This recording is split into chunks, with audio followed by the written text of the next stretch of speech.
Today I'm resewing another pattern I made a few years ago, Butterick 6592. I sewed the View D version with bell sleeves and a peplum. Today I'm sharing the sew along for View A, which features gathered flared sleeves, side slits, a back button neckline closure, and a pretty lace accent. I've used a pine bubble crepe in this video and gray 2-inch wide lace trim. Let's sew this top from start to finish. Here we go. Here is the wrong side of my front bodice piece, and I'm going to pin my darts.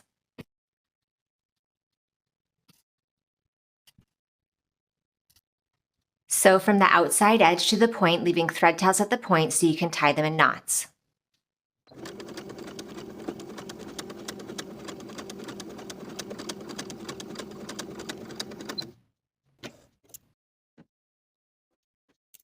And I've pressed my darts downward. Place your back bodice pieces right sides together and pin from the dot transferred from your pattern piece to the bottom of the bodice. Sew from the dot to the bottom of the bodice with a 5/8 inch seam allowance back stitching to secure.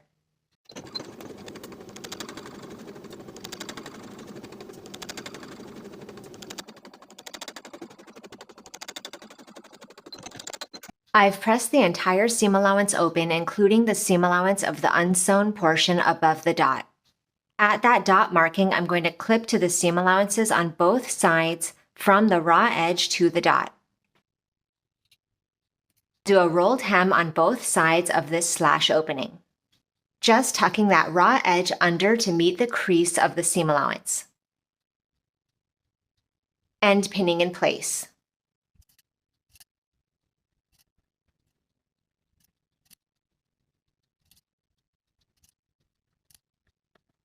On both sides of this opening, I'm going to edge stitch close to that folded edge, and when I get to the bottom, I'll pivot across and edge stitch up the other side.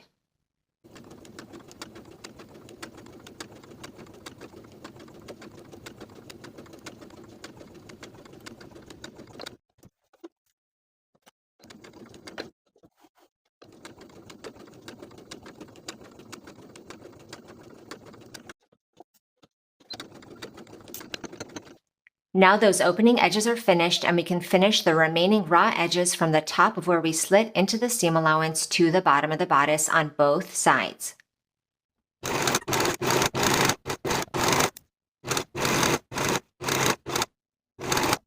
I've gone ahead and finished the raw edges of the shoulders for the back piece, as well as finishing those shoulder edges for the front piece. Now I'll place these pieces right sides together, aligning the shoulders and pinning in place. Sew the shoulder seams with a 5/8 inch seam allowance and press the seams open.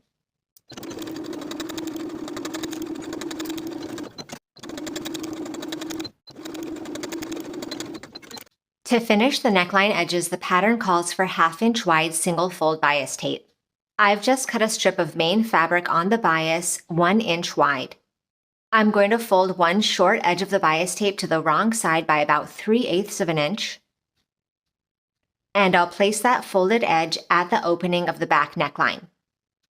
The raw edge of my bias tape will be 3/8 of an inch lower than the raw edge of the neckline, and I'll pin in place. And the folded edge of my bias tape aligns with the finished edge of the opening. Continue pinning in the same way all the way around the neck, allowing the raw edge of the bias tape to be below the raw edge of the neckline.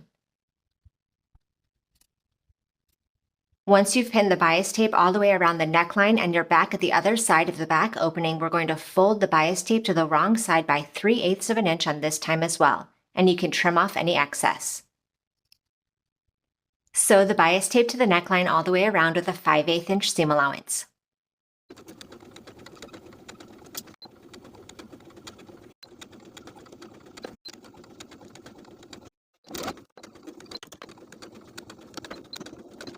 Now that the bias tape is attached to the neckline, I'm going to trim the neckline to meet the edge of the bias tape.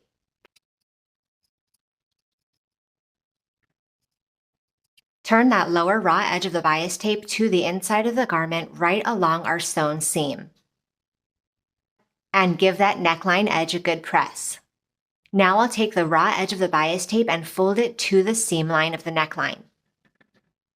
Then I'll fold it once more to enclose that raw edge and pin this rolled hem in place all the way around.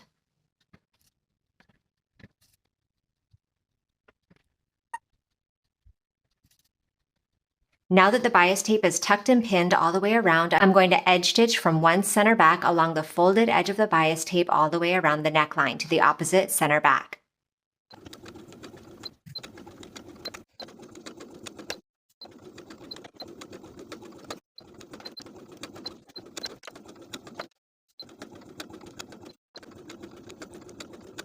To create the fastening at the back of the neckline, I'm going to sew a button on one side.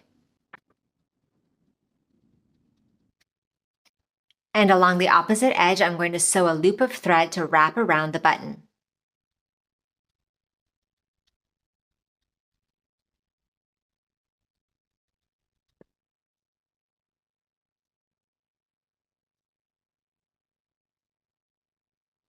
Place the front and back pieces right sides together and pin the side seams. For both side seams, we're going to sew a 5/8 inch seam allowance from the underarm to the dot transferred from the pattern piece, backstitching to secure.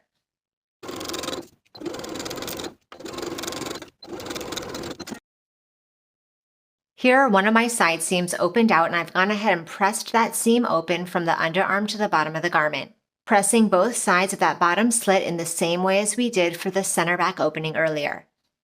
And we're going to finish this seam in the same way as we finished the center back earlier. I'm going to slash into the seam allowance on both sides from the outer raw edge to the dot. Then I'll turn both of those raw edges to the pressed crease of the seam and pin in place.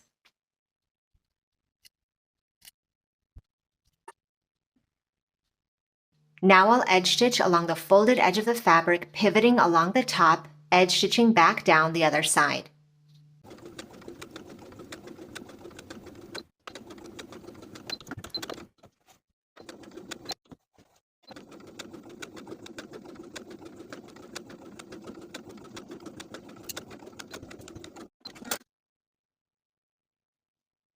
Once those side slits are finished with that rolled hem, I'll finish the remainder of the side seam allowance using my serger.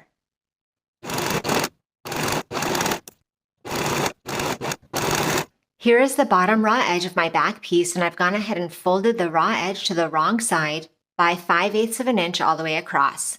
Now we're going to roll this hem by folding the raw edge to the crease I made with my iron and rolling that on top of itself and pinning in place all the way across. Edge stitch from one side of the slit along that folded edge to the opposite side of the slit and repeat to hem the front bodice piece as well.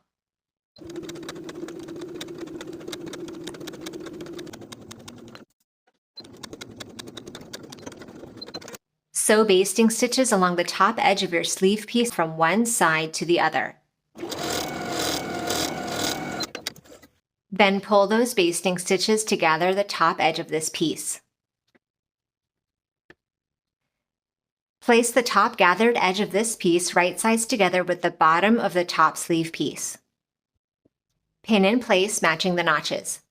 Sew this seam with a 5/8 inch seam allowance, finish the raw edges together, and press that seam up toward the top sleeve.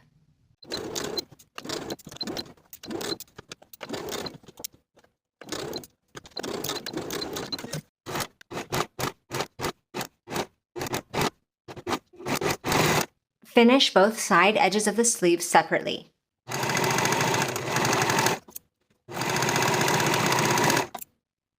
Fold your sleeve piece in half right sides together, aligning the finished edges, and pin in place.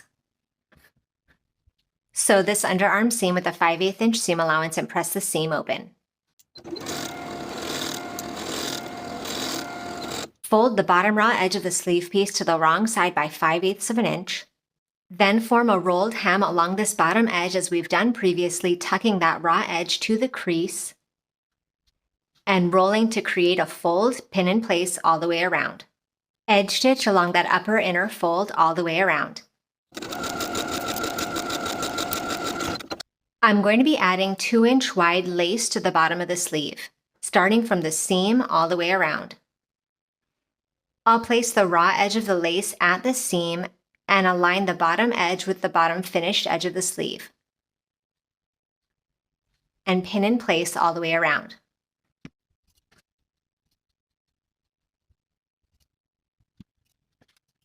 I'll leave about a 1/2 inch of lace extending beyond the seam on the other side and trim off the excess.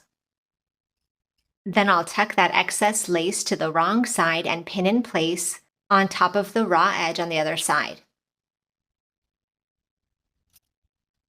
Now I'll sew the lace in place all the way around along the bottom and top edges of the lace.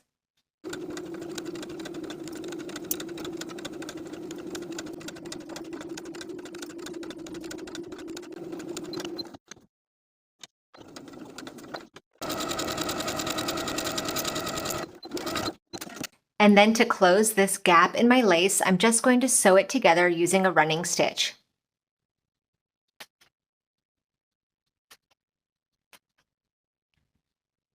To help with setting in the sleeve, we're going to sew basting stitches from front notch all the way around to back notch, leaving thread tails on both ends so you have threads to pull for easing.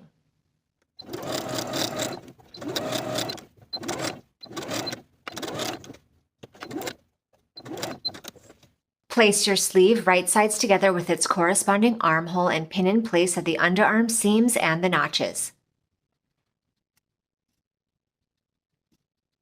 Pull the basting stitches so that the material of the sleeve fits the armhole from notch to shoulder on both sides of the sleeve, and pin in place.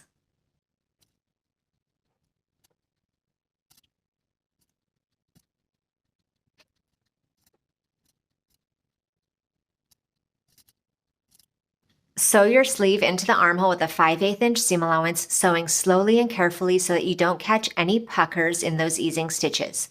Finish the raw edges together all the way around and repeat to attach both sleeves.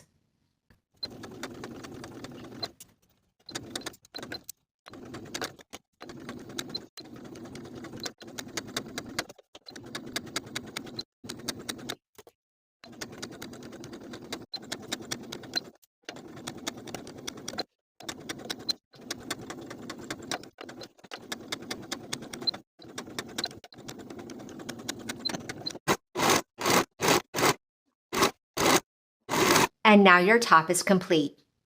Thank you for watching this sew along. Make sure you subscribe to the channel so you don't miss future sewing tutorials, and I'll see you in the next video.